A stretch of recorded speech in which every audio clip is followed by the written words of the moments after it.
Hello friends, तर आज आपण बनवायचं आहे एकदम क्रिस्पी आणि क्रंची उडीद वडा।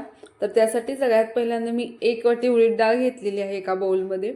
तर तुम्ही तुमच्या क्वांटिटीनुसार उडीद डाळ कमी जास्त करू शकता। तर 1 वाटी उडीद डाळ घेतलेली आहे, ती स्वच्छ धुवायची आणि त्यानंतर त्याच्यामध्ये पाणी टाकून एक किमान 4 तास तरी ती भिजत ठेवायची।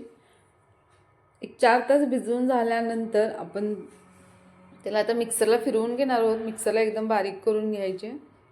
तर या पद्धतीने आपण बारीक करून घेतलेलं आहे, तुम्ही बघत असाल व्हिडिओमध्ये।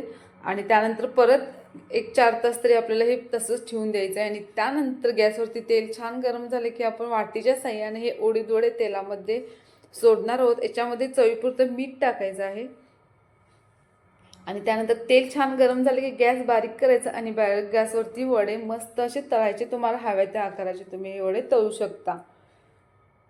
वाटी छोटी घेतली किंवा मोठी घेतली तरी सुद्धा चालेल, फक्त वाटीला थोडंसं पाणी लावायचं आणि त्यानंतर हे वडे आपण मस्त अशी तेलात सोडायचे।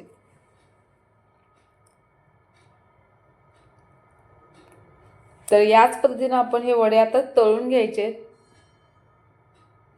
आणि त्यानंतर आपली मस्त अशी उडीद वड्याची रेसिपी तयार झाली। रेसिपी आवडली तर लाईक करा आणि चॅनलला सबस्क्राईब करा। थँक्यू।